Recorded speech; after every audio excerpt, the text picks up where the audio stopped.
तरह से बाहर निकलते हैं या रूबरू होते हैं, तो आम लोग वहाँ पर उनका अभिवादन करने के लिए, उनको देखने के लिए पहुँच जाते हैं। और प्रधानमंत्री सीधे तौर पर इस वक्त ये रोड शो आप देख रहे हैं, भव्य रोड शो सोमनाथ में प्रधानमंत्री नरेंद्र मोदी का।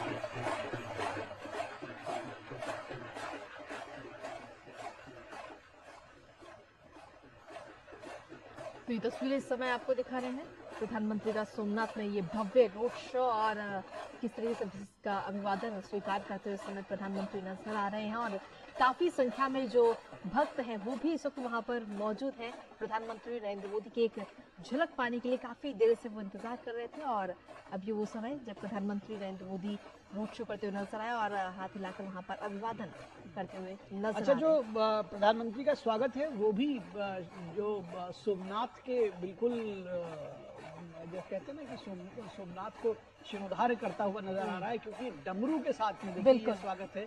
जो लोग जो वाद्य यंत्र है भगवान शिव शंकर भोलेनाथ का, डमरू बजा करके प्रधानमंत्री का स्वागत भी लोग कर रहे हैं, और उनकी एक झलक पाने के लिए आतुर भी हैं। प्रधानमंत्री इस जिसे कहते हैं एक शोभा यात्रा के तौर पर चल रही है, और प्रधानमंत्री वहाँ पर लोगों के बीच में अपने, और ख़ास तौर पर जब वो गुजरात जाते हैं तो उनका जो कनेक्शन है वो और ख़ास और संजीदा भी हो जाता है। इस लिहाज से लोग भी बहुत उत्साहित रहते हैं प्रधानमंत्री के लिए। बिल्कुल, क्योंकि अगर हम देखें तो अभी हाल ही में प्रधानमंत्री नरेंद्र मोदी ने जो एक लेख लिखा था उसमें भी उन्होंने इसका जिक्र किया कि 6 महीने से भी कम समय में वो सोमनाथ से जुड़े जो 2 महत्वपूर्ण पड़ाव हैं उन पड़ावों का वो खुद साक्षी बने हैं। एक पहला पड़ाव जो कि हमने जनवरी में देखा, स्वाभिमान पर्व, और इसके साथ ही अब आज का, जब हम सोमनाथ अमृत महोत्सव का आज का ये पर्व, और इसका भी साक्षी बनते हुए अब से कुछ ही देर में हम सभी भी नजर आएंगे और प्रधानमंत्री खुद वहां पर मौजूद हैं। तो सोमनाथ मंदिर से जुड़ा हुआ एक प्रधानमंत्री नरेंद्र मोदी का एक अलग ही, अगर हम देखें तो एक अलग ही जुड़ाव उनके साथ रहा है। और ऐसे में काफी संख्या में वहां पर जो श्रद्धालु हैं वो भी इस समय नजर आ रहे हैं, जो इस ऐतिहासिक पल के आज साक्षी बनते हुए नजर आएंगे। और जब हम जो आवाज जो इस समय आ रही है, वो डमरू की जो ध्वनि है, वो अपने आप में एक बहुत ही सुखद महसूस कराती है। जी, अगर मुझसे पूछा जाए तो मेरा व्यक्तिगत तौर पर मानना है कि जिस तरह से मंदिरों का और जीर्णोद्धार करा रहे हैं प्रधानमंत्री नरेंद्र मोदी और उनकी सरकार, जिस तरह से लगातार पुनर्जागरण, एक नव संस्कृति का जागरण किया है, सनातन का जागरण किया है, और जिस तरह से आप देख रही हैं अहिल्याबाई होलकर ने जो काम किया था 18वीं शताब्दी में, जी, अगर मैं कहूँ कि प्रधानमंत्री नरेंद्र मोदी आज की इस समय में कर रहे हैं, इस कालखंड में, तो गलत नहीं होगा। क्योंकि आप उसको देखिए, एक के बाद एक, अयोध्या से लेकर केदारनाथ से लेकर के आप चलिए आइए, मतलब पूरब से लेकर पश्चिम तक, उत्तर से लेकर दक्षिण तक, सभी साउथ इंडिया की भी बात करें आप, आपने अभी उज्जैन के महाकाल का जो कॉरिडोर है उसका जिक्र किया ही। तो ये एक के बाद एक, और मैं आपको ये भी बताऊं कि सिर्फ ये बड़े बड़े कॉरिडोर्स नहीं, बल्कि बहुत सारे छोटे छोटे मंदिरों का भी जीर्णोद्धार हुआ। अगर हम केवल उत्तर प्रदेश की बात करें, 5000 ऐसे छोटे छोटे मंदिर हैं जिनका जीर्णोद्धार किया गया है, और जिनको बहुत पैसा दिया गया। उनको जो यानी कि अगर वो छोटे टाउन में बना हुआ है तो उसके हिसाब से भी उसको जीर्णोद्धार कराया गया है। ये एक जिसको कहते हैं कि लीगेसी है भारत की। और जो वर्तमान में अभी जो राज्यों के मुख्यमंत्री हैं, खासतौर पर जो भाजपा शासित राज्यों के मुख्यमंत्री हैं, एनडीए शासित राज्यों के मुख्यमंत्री हैं, वो भी उसको उसी तरह से कैरी फॉरवर्ड कर रहे हैं, उसको और आगे लेकर जाने की कोशिश कर रहे हैं। तो जो बात शुरुआत में कही गई थी कृतिका, कि भारत की जो तरुणाई है वो अंगाई ले रही है, सनातन का पुनर्जागरण हो रहा है, तो प्रधानमंत्री नरेंद्र मोदी ने लोगों की भावना को, लोगों की आस्था को, जी।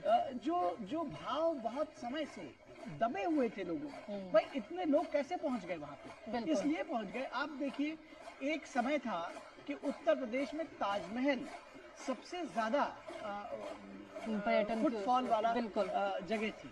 आज वो बहुत पीछे हो गया है अयोध्या बिल्कुल। से। इसलिए क्योंकि लोगों के मन में था कि एक बार भव्य दिव्य मंदिर अगर बने तो हम जाएंगे रामलला के दर्शन करने के लिए, सोमनाथ के पांव पखारने के लिए हम जाएंगे वहां पर। भले ही गजनी ने अपना क्रूर अत्याचार किया हो, औरंगजेब ने किया हो, अलाउद्दीन खिलजी ने किया हो, लेकिन हम उस सोमनाथ के दर्शन करने के लिए वहां जाएंगे, ये भाव था लोगों में।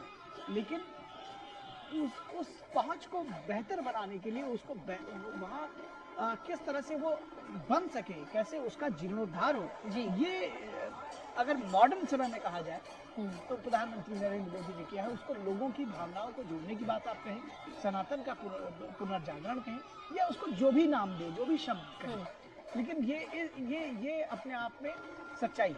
लेकिन बात सिर्फ अयोध्या और रामलला मंदिर की नहीं है, इसके साथ ही अगर हम देखें तो काशी विश्वनाथ, जहाँ पर हजारों नहीं बल्कि लाखों की संख्या में हर साल श्रद्धालु पहुंचते हैं। अगर बात करें हम इलाहाबाद संगम तट की, तो वहाँ पर हजारों लाखों की संख्या में श्रद्धालु पहुंचते हैं। अभी हाल ही में हमने इसका जीता जागता उदाहरण कुंभ के दौरान भी देखा कि किस तरीके से काफी संख्या में लोग वहाँ पर पहुंचे थे और संगम तट पे स्नान करते हुए नजर आए। तो एक बात हम कह सकते हैं कि सनातन का पुनर्जागरण तो है ही, लेकिन साथ ही अब लोग अपनी संस्कृति की ओर वापस मुड़ रहे हैं, क्योंकि कहते हैं कि अगर हम अपनी जड़ों से मजबूत रहेंगे उनको तो स्पेस दिया गया, वही बात मैं कहने की कोशिश कर। भावना पहले से थी, वो जिज्ञासा, वो इच्छा, वो चाहत बहुत पहले से थी, लेकिन वो प्लेटफॉर्म नहीं था। आज शायद वो और फिर उसके साथ साथ विकास जुड़ गया। उन सारी चीज़ों तक वहाँ तक पहुँचने के लिए हाईवेज, एयरपोर्ट्स, बेहतर रेलवे स्टेशन, बिल्कुल रेल रूट्स लगातार उनको डेवलप किया गया। और फिर हम इसमें आए कि भारत की जो समृद्धि है वो भी उसके भी वाहक नहीं सिर्फ बन रहे, बल्कि उसका प्रतीक भी हो रहे हैं, क्योंकि इतने सारे लोग जा रहे हैं। आप वो समय याद करिए, आज से 20-30-25 साल पहले तक कि शायद इतना ट्रैवल नहीं होता था लोग। अब लोगों के अंदर ये भावना भी है भारत को देखने की, भारत को जानने की, और ये जो प्लेटफॉर्म उनको मिल रहा है वहाँ तक पहुँचने की। हमारे साथ प्रोफेसर हीरामन तिवारी और अरूपा लाहिड़ी जी जुड़े हुए लगातार। प्रोफेसर हीरामन तिवारी, किस तरह से आप देखेंगे इस रोड शो का, जब हम बात करें, जो लोग उत्साहित होकर बिल्कुल उल्लसित उमंग के साथ में यहाँ पर आए हैं, प्रधानमंत्री को देखने के लिए आए ही हैं, उनके हाथ में डमरू, यानी कि ये एक विशेष तरह से स्वागत भी कर रहे हैं। जब हम सनातन से जुड़ाव की बात करते हैं, कैसे इसको परिभाषित करेंगे? जी निखिल जी, आपने फिर एक विषय को छेड़ा। आपने कहा कि ये डमरू से स्वागत किया जा रहा है। आपको मैं ऐतिहासिक तथ्य बताता हूँ। डमरू को, और मैडम बैठी हैं, हमारी संगीत कला का प्रथम वाद्य यंत्र माना गया है। और एक तो ये है क्योंकि वो शिव का डमरू है, और दूसरा पाणिनि ने जब 5वीं-6वीं शताब्दी ईसा पूर्व में जो व्याकरण लिखा था संस्कृत का, उसमें जो प्रारंभ किया था, उन्होंने कहा जो भारती ने जो शब्द है, जो ध्वनियां है, वो डमरू से निकली है शिव के, इसलिए उसको माहेश्वर सूत्र उन्होंने इसकी घटना की थी। भगवान शिव ने जब डमरू बजाया था तो उससे जो शब्द निकले थे, तो आ ई री वी इत्यादि जो पूरा जो हमारा जो हमारे शब्द है, हमारी ध्वनियां हैं, डमरू से निकली हुई है। तो ये बिल्कुल आपके पास में हम वापस आएंगे। लगातार हम ये तस्वीरें इस समय अपने दर्शकों को दिखा रहे हैं।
वापस आते हैं डॉक्टर हीरामन तिवारी पर। डॉक्टर हीरामन तिवारी, आप बता रहे थे कि किस तरह से डमरू प्रथम वाद्य यंत्र के तौर पर देखा जाना जाता है, भगवान शिव शंकर भोलेनाथ का ये वाद्य यंत्र है, उसके विषय में आप जानकारी दे रहे थे जी। तो आप लोग डिस्कस अरविंद जी के साथ डिस्कस की, मैं थोड़ा मीटिंग है जी जी जी जी बिल्कुल। अरूपा मैडम हमारे साथ जुड़ी हुई हैं, अरूपा लाड़ी जी। किस तरह से आप इसको देखती हैं कि ये जो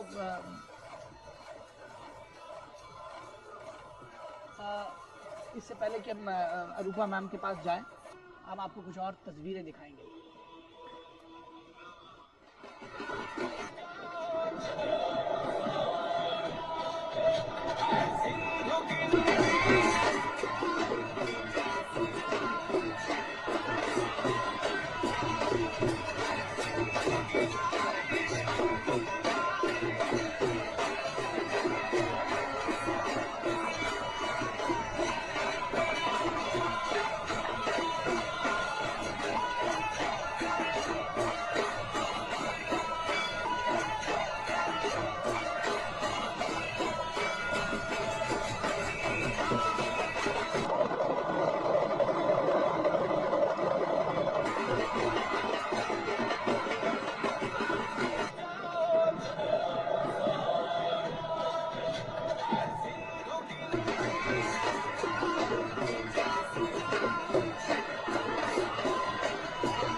देख रहे हैं कि एक पूरा कहना चाहिए कि जन सागर उमड़ा हुआ है प्रधानमंत्री नरेंद्र मोदी के स्वागत करने के लिए, और स्वागत उस सोमनाथ देव का भी है जिनके पुनर्निर्माण की ये 75 वर्ष पूरे हुए हैं।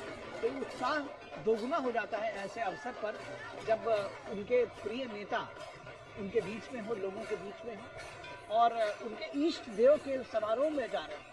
तो जिसको कहते हैं कि एक के साथ एक का ये डबल बनाना, डबल मजा जी।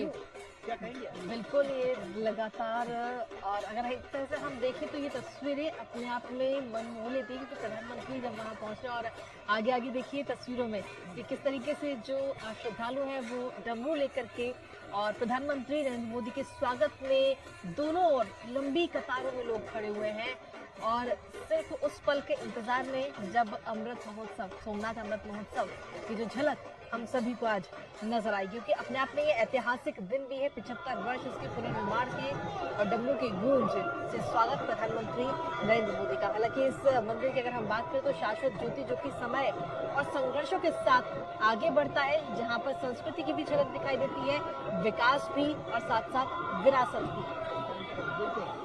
और ये आप देखिए तस्वीरें, इसमें जो जिस तरह से केले के पत्ते लगाए गए हैं, जिस तरह से पतंगबार बनाए गए हैं, वो एक मंदिर के प्रांगण के अनुरूप है।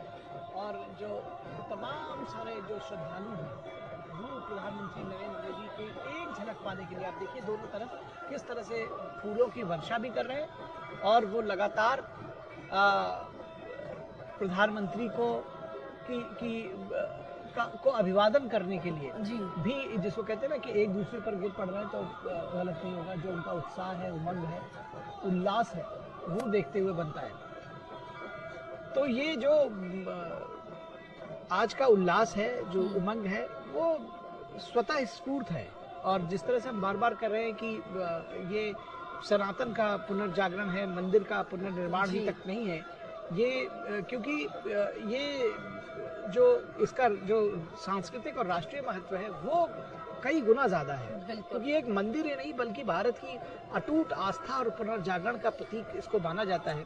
बार बार तोड़ा गया लेकिन हर बार पुनर्निर्माण हुआ, इसलिए इसे भारत के आत्मबल और सांस्कृतिक चेतना का प्रतीक भी कहा जाता है। और प्रधानमंत्री नरेंद्र मोदी ऐसे मौके पर वहाँ मौजूद हैं।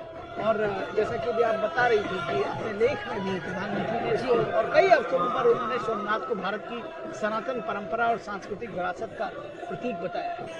बिल्कुल। इसके साथ ही अगर हम देखें तो सोमनाथ स्वाभिमान जो पर्व था वो भी इसी वर्ष हुआ, जनवरी में, जब इस मंदिर पर 1026 में हुए पहले आक्रमण के 1000 वर्ष पूरे हुए थे, तो उसका वो समारोह। और इसके साथ ही 1951 में खोले जाने वाले जो 75 वर्ष है वो भी पूरे हो रहे हैं। और आज का ये दिन अपने आप में बेहद ही खास और बेहद ही अहम। और ये देखिए कितनी दूर दूर से जो लोग हैं वो प्रधानमंत्री की एक झलक पाने के लिए इंतजार कर रहे हैं और अपने मोबाइल में उन तस्वीरों को कैद करने की कोशिश करते हुए नजर आ रहे हैं। संस्कृति की झलक भी यहाँ पर दिख रही है, क्योंकि गुजरात का जो पारंपरिक नृत्य जिसे कहते हैं हम गरबा, उस वेशभूषा में वहाँ पर महिलाएं और लड़कियां इस समय हमें नजर आ रही है, जो दिखाती है कि संस्कृति भी सनातन के साथ साथ और विकास, विरासत सबको एक साथ लेकर के हम किस तरीके से आगे बढ़ सकते हैं। राष्ट्र भाव भी है यहाँ पे, विकास का भी भाव है, और जो हमारा संकल्प है 2047 का, उसका भी भाव कहीं ना कहीं नजर आता है। क्योंकि जब इस तरीके से मंदिरों का जीर्णोद्धार होगा तो ऑब्वियस सी बात है कि जो पर्यटन क्षेत्र है उसको भी बढ़ावा मिलेगा, हजारों लाखों की संख्या में श्रद्धालु वहां पर पहुंचेंगे और अर्थव्यवस्था को भी एक नई दिशा मिलती हुई इसके जरिए नजर आएगी। जैसा आपसे कुछ देर पहले हम जिक्र भी कर रहे थे टेम्पल इकोनॉमी के जरिए, जी, तो वो भी कहीं ना कहीं आगे बढ़ेगी। जी बिल्कुल। आप देख सकते हैं किस तरह से छतों पर जहाँ जहाँ लोगों को जगह मिल रही है वहाँ तक गए हैं प्रधानमंत्री, उन सबका अभिवादन भी कर रहे हैं, उन सबका अभिवादन स्वीकार भी कर रहे हैं। सोमनाथ अमृत महोत्सव कार्यक्रम में जो मंदिर के पुनर्निर्माण, सांस्कृतिक विरासत, आध्यात्मिक परंपरा और आधुनिक विकास कार्यों को केंद्र में रखकर आयोजित किया गया। आधुनिक विकास कार्य इसमें बेहद महत्वपूर्ण हो जाता है। दरअसल सारे तत्व महत्वपूर्ण हैं, लेकिन जब हम उसको आधुनिकता के साथ में, जब हम उसको अर्थतंत्र के साथ में जोड़ते हैं तो वो और भी महत्वपूर्ण हो जाता है। विकास भी उसमें जुड़ा हुआ है। तो मंदिर की ऐतिहासिक यात्रा है, सनातन संस्कृति का संदेश भी है, तीर्थ, पर्यटन और विकास भी है। तो ये सारे तत्व जो है उसमें जुड़े हुए हैं। राष्ट्र निर्माण में सांस्कृतिक विरासत की भूमिका पर जाहिर तौर पर विशेष जोर रहता है। तो ये और भी उस लिहाज से महत्वपूर्ण हो जाता है। महत्वपूर्ण इसलिए भी हो जाता है कि ये जो एक बदलाव आया है, जो नया भारत जब हम कहते हैं तो नए भारत की ये एक उसका एक जिसको कहते हैं कि वो प्रतिफल, वो एक उस वाहक के तौर पर दिख रहा है कि ये नए भारत में आप देख रही हैं कि कैसे पुनर्जागरण हुआ, कैसे लोगों ने इसको अपने आप से जोड़ा, कैसे हमारी जो हमारा जो राजनीतिक नेतृत्व है उसने इसको पहचाना, लोगों की भावनाओं को पहचाना और कैसे उसको मूर्त रूप दिया। इसमें बड़ी दृढ़ राजनीतिक इच्छा शक्ति की जरूरत है। ये दिखने में आसान लगता होगा कि आप जाइए और एक मंदिर कॉरिडोर बना दीजिए और पूरब से पश्चिम तक, उत्तर से दक्षिण तक तमाम जगहों पर तमाम मंदिर कॉरिडोर निर्माण करना, ये कहना आसान है लेकिन करना उतना ही कठिन है। बिल्कुल, क्योंकि वो हमने दौर भी देखा है जब इसको लेकर कई सारे वैचारिक मतभेद भी रहे हैं। फिर चाहे राजेंद्र प्रसाद की हम बात करें, जवाहरलाल नेहरू की बात करें, तो कितना वैचारिक मतभेद रहा, बहस रही, कई सारी चिट्ठियां भी इसको लेकर हमने देखी हैं कि किस तरीके से उनको मना किया गया था कि आप इस कार्यक्रम में ना जाएं, इस कार्यक्रम में ना जुड़े, लेकिन उसके बावजूद भी वो वहाँ पर पहुंचे थे और इसका उद्घाटन करते हुए नजर आए थे। तो ऐसे में सांस्कृतिक विविधता की ये झलक आज इन तस्वीरों के जरिए हमें नजर आती है। तो सीधे तौर पर अगर हम देखें तो अरब सागर के किनारे सोमनाथ मंदिर जो कि लगातार अधिक खड़ा हुआ है, और ये मंदिर सिर्फ एक मंदिर नहीं है बल्कि इसे हम भारत की आत्मा भी कह सकते हैं, क्योंकि ये एक ऐसा तीर्थ है जिसे लूटने की कई बार कोशिश की गई, तोड़ने की कई बार कोशिश की गई, लेकिन इसकी आस्था जिसे कभी झुकाया नहीं जा सका, जहाँ का हर एक पत्थर कहता है कि विनाश के बाद भी पुनर्जन्म जो है वो संभव है। फिर चाहे महमूद गजनवी के हमले की बात करें या फिर उसके अलावा कई विदेशी आकांक्षाओं की जो क्रूरता रही, हम सभी इतिहास के बारे में अगर हम देखें, जिससे इतिहास को हम सभी से छिपाया गया काफी सालों तक, और इतिहास ने इस मंदिर को बार बार गिरते देखा, लेकिन हर बार भारत की श्रद्धा ने इसे पहले से ज्यादा और भव्य और अडिग बनाकर खड़ा किया है। और आज उसी का एक जीता जागता उदाहरण अगर हम कहें तो संस्कृति भी, और साथ ही जो हमारी जड़ें हैं, जो हमारी रूट्स हैं, वो भी इस समय अब मजबूत हो रही है। क्योंकि भारत की संस्कृति की अगर हम बात करें, जो भारत की परंपरा है वो आज की नहीं है बल्कि सदियों पुरानी है, और उन्हीं को जीवंत करती हुई ये तस्वीरें, बिल्कुल उन्हीं को जीवंत करती हुई तस्वीरें। और जैसा कि आपने कहा कि ये जो है भगवान शिव शंकर भोलेनाथ, जो कि अटल बिहारी वाजपेयी के शब्दों में कि कंकर कंकर में शंकर है,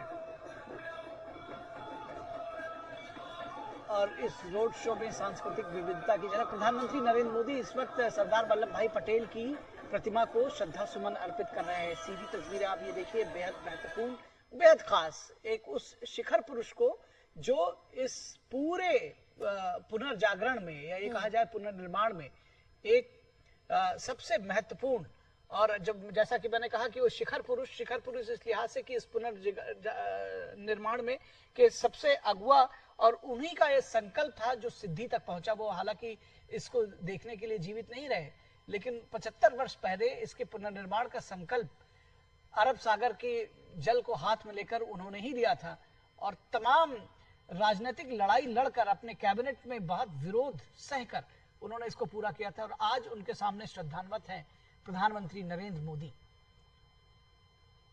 तो बिल्कुल, और इसका जिक्र खुद प्रधानमंत्री ने अपने लेख में भी किया था कि किस तरीके से सौराष्ट्र की जनता इसमें अपना सर्वश्रेष्ठ योगदान दे, और ये एक पवित्र कार्य प्रधानमंत्री ने इसको बताया और कहा कि जिसमें हर किसी को भाग लेना चाहिए। और उसके बाद में काफी जो श्रद्धालु है वो वहां पर पहुंचे हुए भी इन तस्वीरों के जरिए भी हम सभी को नजर आए। जी, और हमारे साथ में वरिष्ठ पत्रकार अशोक टंडन हमारे साथ जुड़े हुए हैं। अशोक जी, बहुत स्वागत है आपका। और इन तस्वीरों को आप जो देख रहे हैं, कैसे इसका आज के विशेष संदर्भ में आप इसको परिभाषित करेंगे, इस लिहाज से भी कि एक ऐसा व्यक्ति जो आज के समय में मैं कहूं कि भारतीय पुनर्जागरण का वाहक बना हुआ है, प्रधानमंत्री नरेंद्र मोदी, वो उस दौर में उस वाहक को अपने शिखर पुरुष को, अगर मैं कहूँ तो गलत नहीं होगा, वो उनको श्रद्धा सुमन अर्पित कर रहे हैं।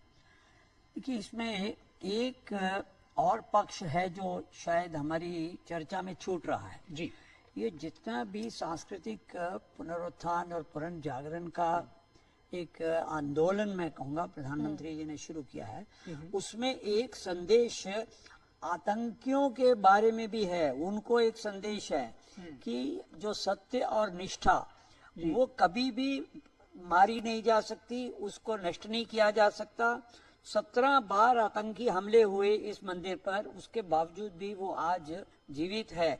तो ये जो आतंकवाद फैलाने वाले हैं या हमारे पड़ोस से आतंकवाद फैलाने की कोशिश करते हैं कि किसी तरह से भारत की अस्मिता को नुकसान पहुंचाया जाए, भारत की एकता को खंडित किया जाए, वो ये जो कार्यक्रम है, चाहे वो सोमनाथ मंदिर की बात करें, चाहे हम काशी विश्वनाथ की बात करें, चाहे ऐसी जितनी भी हमारे सांस्कृतिक धरोहर थी जिनको नष्ट किया गया आतंकी हमलों के द्वारा, उनका पुनरुत्थान करके, पुनर्जागरण करके भारत की जनता के मन में एक वो भावना पैदा की जा रही है कि हम आज भी आतंकवाद से लड़ रहे हैं और कभी भी आतंकवाद जीतेगा नहीं, क्योंकि हमारी जो निष्ठा है, जो हमारी संस्कृति है, जो हमारी धरोहर है, जो हमारे संकल्प हैं, वो सब सत्य और निष्ठा पर निर्धारित है।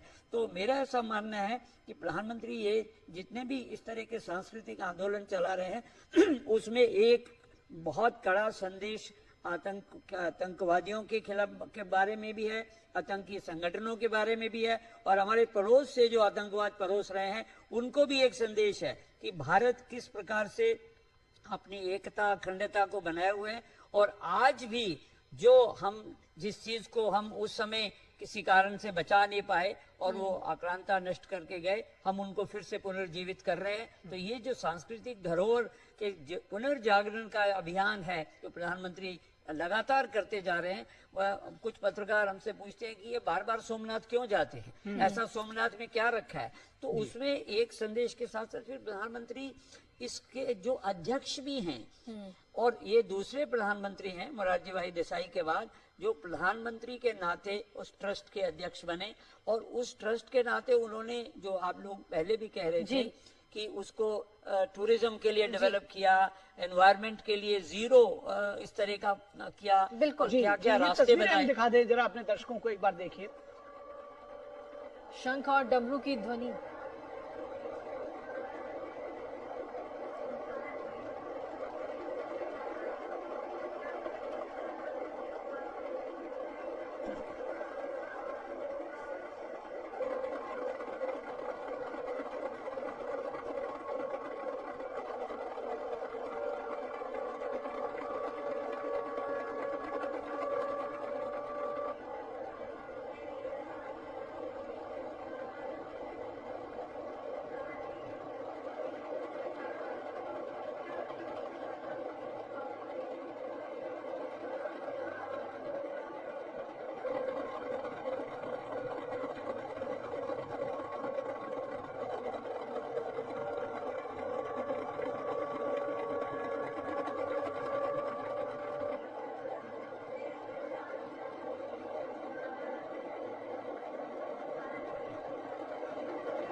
भारतीय संस्कृति कला और भारत का पुनर्जागरण, जिसको हम कहते हैं कि सांस्कृतिक पुनर्जागरण, नव चेतना का जागरण, वो साफ तौर पर देखा जा सकता है। अटल बिहारी वाजपेयी की कविता है कि दुनिया का इतिहास पूछता, रोम कहाँ यूनान कहाँ, घर घर में शुभ अग्नि जलाता, वह उन्नत ईरान कहाँ।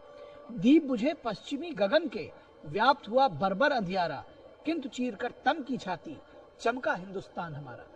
तो हिंदुस्तान चमक रहा है, बदला हुआ हिंदुस्तान है। और सिर्फ बदला हुआ, जब हम बात करते हैं तो सिर्फ शक्ति के लिए ही नहीं है, वो जब हम सॉफ्ट पावर जिसको कहते हैं जी, उसमें भी बदला है, वो भी बहुत पावरफुल दिखता है। हमारे साथ अशोक टंडन जी जुड़े हुए हैं। अशोक जी, आप अपनी बात पूरी करिएगा और साथ ही साथ ये भी बताइएगा कि ये भी बदले हुए हिंदुस्तान की एक तस्वीर है।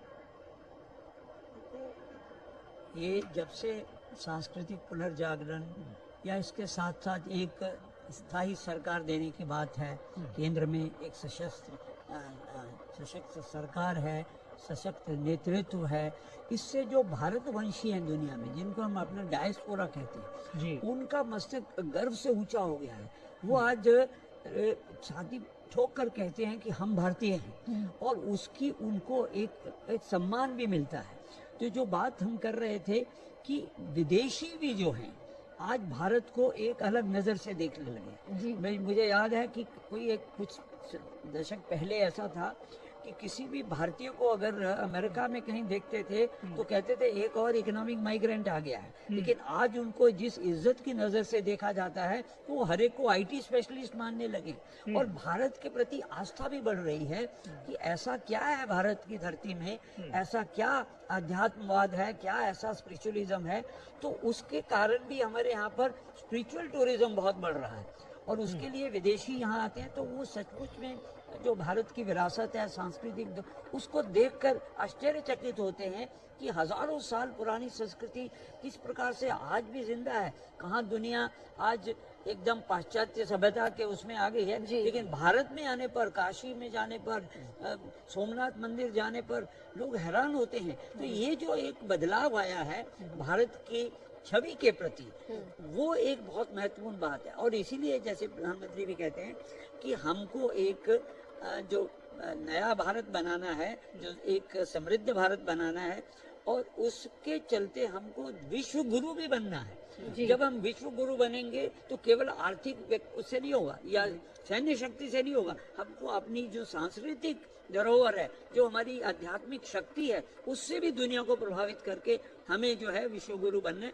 क्योंकि हम विश्व गुरु थे जब ये हमारी सभ्यता चरम सीमा पर थी, हमारी आर्थिक स्थिति दुनिया भर में सबसे बेहतर, तो क्यों भारत की ओर देखते थे और भारत को सोने की चिड़िया कहते थे। तो दुनिया आज फिर उसी भारत को देखना चाहती है और आज भारत उस ओर अग्रसर है। और जिस तरह से हम आगे बढ़ रहे हैं तो कोई आश्चर्य नहीं है कि 2047 से पहले ही भारत जो है एक नए भारत के और विकसित भारत के तौर पर दुनिया के अग्रणी देशों में आकर खड़ा हो, ऑलरेडी खड़ा हो गया है। तो मेरा ऐसा मानना है कि ये जो युग है, इसको स्वर्णिम युग भी अगर कहा जाए तो गलत नहीं होगा। इसके साथ ही अगर हम देखें तो जो न्यू जनरेशन है, पहले हम देखते थे न्यू जनरेशन जो आती है वो पाश्चात्य संस्कृति की तरफ आकर्षित होती है, लेकिन इस समय जो न्यू जनरेशन आ रही है, हम कहें जो जेनजी है, वो इस समय जो भारत की संस्कृति है, जो प्राचीन धरोहरें हैं और जो पौराणिक हमारे मंदिर हैं, जो अपने आप में काफी इतिहास को समेटे हुए उन उधर अब जाना ज्यादा पसंद करती है। पर्यटन की दृष्टि से भी अगर हम देखें या फिर जब भी हम किसी जेनजी से भी अगर हम बात करते हैं तो और उनसे पूछते हैं कि इस बार वेकेशन पे आप कहाँ जाना पसंद करोगे, तो वो काशी विश्वनाथ की बात करते हैं, उज्जैन महाकाल की बात करते हैं, माँ कामाख्या के दर्शन करने की बात करते हैं, रामलला के दर्शन करने की बात करते हैं। बिल्कुल, देखिए नई जनरेशन जो है, और उसका एक उदाहरण ये है, अगर आप आंकड़े देखें तो जितने भी भारत के सांस्कृतिक धरोहर केंद्र हैं, चाहे वो वैष्णो देवी हो, चाहे वो स्वर्ण मंदिर अमृतसर का हो, चाहे उसके बाद हम तिरुपति, जितने भी आप देखिए, दक्षिण हो, हरिद्वार हो, ऋषिकेश हो, काशी हो, वाराणसी, इन जगहों पर अब इतनी बड़ी संख्या में लोग जा रहे हैं। और पहले क्या होता था, उत्तर के लोग केवल उत्तर के ही तीर्थ स्थानों पर जाते थे। आज दक्षिण के लोग उत्तर में जा रहे हैं, उत्तर के लोग दक्षिण में, पश्चिम से पूर्व, तो जैसे आपने कहा कामाख्या देवी, इधर सोमनाथ, यानी जो आदि शंकराचार्य ने भारत को एक सूत्र में बांधा था, सांस्कृतिक तौर पर 4 उन्होंने मठ स्थापित किए थे, आज वो चीज एक मूर्त रूप ले रही है। और भारत की जनता, विशेष तौर से आपने ठीक कहा, जो नई जनरेशन है, नए नौजवान हैं, युवा पीढ़ी है, वो इन सब चीजों से सीखना चाहती है। इसलिए वो लोग व्हाट्सएप में जाकर या आर्टिफिशियल इंटेलिजेंस में जाकर, गूगल में जाकर एक एक के बारे में पूरी जानकारी भी इकट्ठा करते हैं। और जब उनको वो जानकारी मिलती है कि हमारी विरासत तो इतनी प्राचीन है, तो उससे उनकी जिज्ञासा और बढ़ती है। इस कुछ और